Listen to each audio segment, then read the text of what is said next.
Boom नीचे कर लो भैया, थोड़े से बूम नीचे कर लो। पीछे जाओ यार, मत आ रहा पकड़ने ना, आगे पकड़ो ना। जी माइक पकड़ लो यार। थैंक यू कैमरे के सामने नहीं आए थोड़ा सा इधर ले लो, कंधे के ऊपर आएगा तो नीचे नहीं आ, थोड़ा सा नीचे नीचे बूम नीचे, थोड़ा सा बूम नीचे।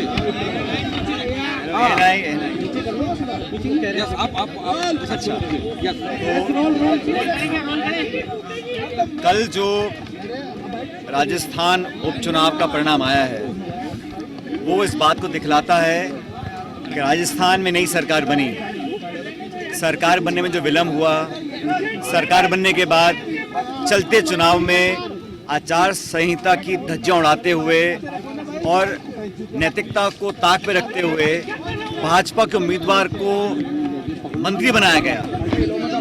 और मैं समझता हूँ शायद राजस्थान में पहली बार हुआ होगा कि मंत्री बनाया बिना विधायक बने, लेकिन प्रदेश की जनता ने उस उपचुनाव के माध्यम से संदेश दिया है कि भारतीय जनता पार्टी को लोग स्वीकार नहीं रहे। हम लोग चुनाव जरूर हारे हैं कांग्रेस पार्टी राजस्थान में, लेकिन जनता और खास करके नौजवान और किसान कांग्रेस के साथ है। ये आने वाले लोकसभा चुनाव का भी एक प्रतीक है कि जिस प्रकार पूरी सरकार ने ताकत लगाई, सारे मंत्री मुख्यमंत्री वहाँ पर गए, उपचुनाव में प्रचार किया, भाजपा के उम्मीदवार को मंत्री बना दिया, बावजूद उसके एक अच्छे बड़े मार्जिन से रूबी कुंवर जी चुनाव जीते। ये जीत कांग्रेस की जीत है, ये जीत क्षेत्र की जनता की जीत है कर्णपुर की, और ये जीत उन किसानों की है जिन्होंने आंदोलन किया, उन नौजवानों की है जो आज चिंतित हैं भविष्य को लेकर। और ये संदेश जयपुर और दिल्ली दोनों के लिए है कि आप जनता के साथ विश्वासघात नहीं कर सकते, जनता को प्रभावित नहीं कर सकते, आप निर्वाचन आयोग और तमाम नैतिकताओं को ताक पे रखकर अपनी राजनीति नहीं कर सकते।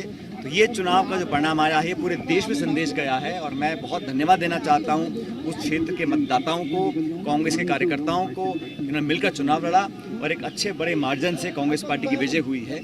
और ये मुझे लगता है कि कहीं ना कहीं भाजपा सरकार को अपने गिरबान में झांक कर देखने का भी मौका है कि सरकार बनने के तुरंत बाद इतना करारा झटका जो मिला है ये कोई सामान्य बात नहीं है, और इसका एक सकारात्मक प्रभाव पड़ेगा आने वाले लोकसभा चुनाव के अंदर भी। पायलट साहब, आप राजस्थान के साथ साथ छत्तीसगढ़ के प्रभारी बनाए गए हैं, राष्ट्रीय महासचिव बनाए गए हैं, क्या फोकस आपका राजस्थान से हट जाएगा राष्ट्रीय?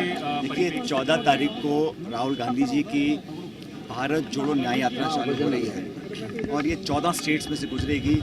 और मणिपुर में शुरुआत क्यों हो रही है? क्योंकि मणिपुर में न्याय नहीं मिला, मणिपुर में इतना लंबा समय हो गया, वहाँ तनाव है, वहाँ हिंसा है, वहाँ शासन नाम की कोई चीज़ नहीं है, लोग पीड़ित हैं, और वहाँ के सुध लेने वाले जो डबल इंजन सरकार के लोग हैं, चाहे मणिपुर के चाहे दिल्ली के, किसी को ना फुर्सत है ना चिंता है। तो राहुल जी और कांग्रेस पार्टी ने इस शुरुआत को जो हम लोग मणिपुर से कर रहे हैं वो बहुत सांकेतिक है और उसके बहुत महत्व है।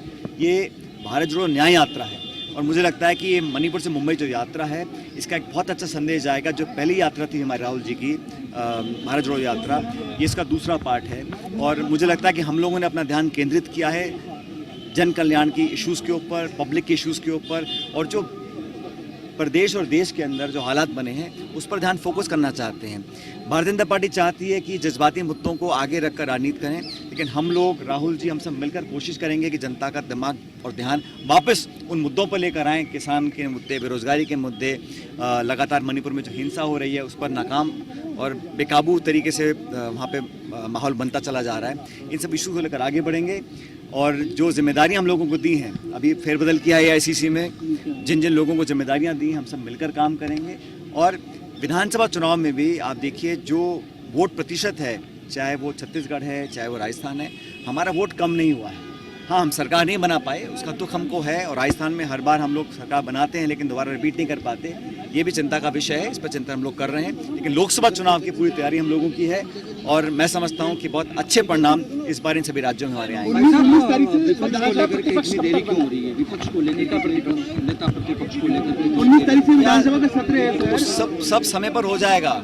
आप लोगों को सवाल पूछना चाहिए कि प्रदेश में मुख्यमंत्री बनाने को लेकर, मंत्री बनाने को लेकर, विभाग बांटने को लेकर अप्रत्याशित देरी हुई।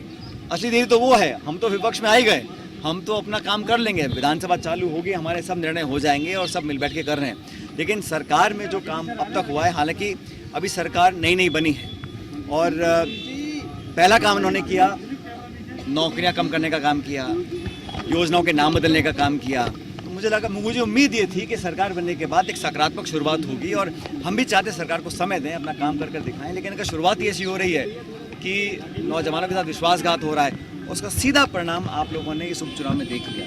इसलिए मैं आश्वस्त हूँ, कांग्रेस पार्टी का संगठन मजबूती से काम करेगा। जिस राज्य की मुझे जिम्मेदारी दी है, वहाँ पर हम लोग सघन दौरे करेंगे, सब लोगों को साथ लेकर चलेंगे और कांग्रेस पार्टी के लिए अच्छे परिणाम आने आपने जहाँ जहाँ दौरे किए वहाँ सीटें आप जीते हैं। जहाँ जहाँ आपने दौरे किए सीटें आपने वहाँ जीती है। सगनपुरा आपने करणपुर किया था। हम सब मिलकर चुनाव लड़े थे, और ये समय आज एकजुटता दिखाने का है।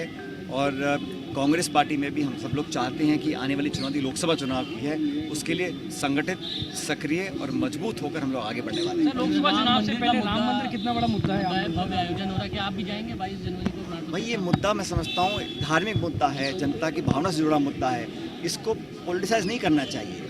मुझे लगता है कि ये कांग्रेस बीजेपी जनता दल की बात नहीं है, ये देश की भावना की बात है। जिसकी जो श्रद्धा है वो अपना काम करेगा, लेकिन हमारा इशू है डेवलपमेंट का इशू, हमारा इशू है चुनाव जनता के मुद्दों को लेकर होना चाहिए। भावनात्मक जज्बाती मुद्दों को लेकर राजनीति करेंगे तो वो लंबे समय के लिए सही नहीं है। और मैं समझता हूं कि हमारी पार्टी का स्टैंड बड़ा क्लियर है कि हम लोग चाहते हैं कि राजनीति हो तो पब्लिक इश्यूज पर हो। 10 साल की रिपोर्ट कार्ड भाजपा को प्रस्तुत करनी चाहिए कि किस क्षेत्र में आपने आगे काम किया है, कृषि के क्षेत्र में, उद्योग के क्षेत्र में, निवेश के क्षेत्र में, नौजवानों के क्षेत्र में, महंगाई कम करने के क्षेत्र में।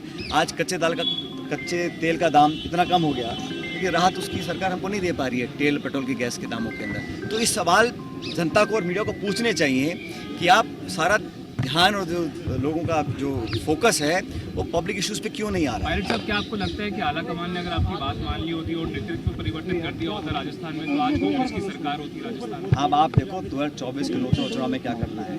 आप रेवंत जी वापस पीछे चले जाते हो, हमें आगे जाना है, आगे के सोचना है। पायलट को कमान दे दी जाती है समय से पहले, ठीक पहले हम सब मिलकर चुनाव लड़ेंगे। और जैसा मैंने कहा, प्रदेश में, देश में पूरी रणनीति बन रही है, लगातार दिल्ली में हमारी मीटिंग्स हो रही हैं। और जो इंडिया अलायंस बन रहा है, आप समझ रहे हैं कि जो इंडिया अलायंस का वोट शेयर है आज देश में, वो 2/3 वोट है, एनडीए का 1/3 है। इसलिए केंद्र सरकार घबराई हुई है कि अलग अलग जो इंडिया अलायंस के पार्टनर्स हैं, अगर हम मिलकर लड़ेंगे तो मुकाबला टक्कर का होगा और इंडिया अलायंस जीतेगा।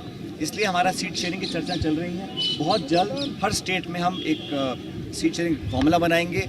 चर्चा होने के बाद उस पर हम अमल करेंगे और बहुत जल्द हम कैंपेन भी चालू करेंगे। लेकिन राहुल जी की यात्रा निकलने वाली है, मैं समझता हूँ इसका बहुत एक सकारात्मक प्रभाव कांग्रेस के कार्यकर्ताओं और देश में पड़ेगा।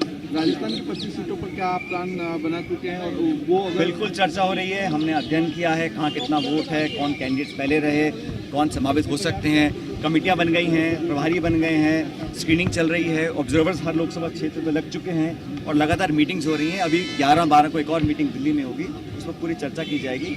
बहरहाल मेरा ये मानना है कि कांग्रेस पार्टी कार्यकर्ता मजबूत है, उत्सुक है चुनाव के लिए और उमंग के साथ चुनाव लड़ेंगे।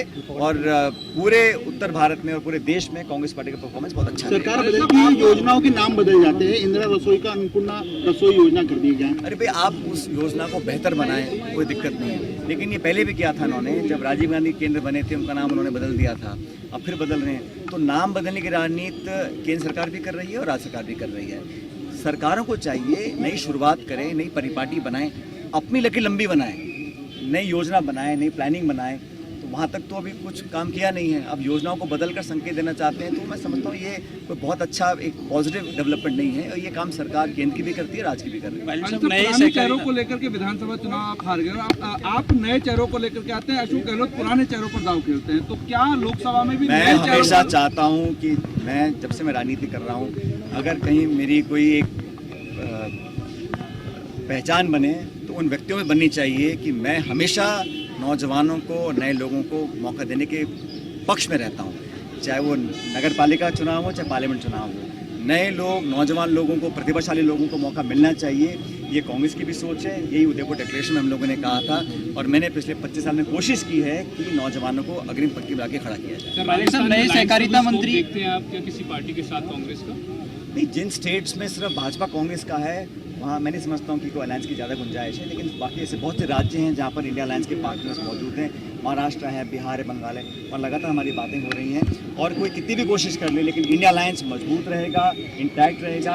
हम लोग ऐसा एक 1-to-1 कॉन्टेस्ट बनाएंगे कि इंडिया को हम पराजित कर सकें। नए सहकारिता मंत्री कह रहे हैं कि उनकी सरकार किसानों के कर्जे माफ करेगी जिन किसानों के कर्जे रह गए हैं बकाया।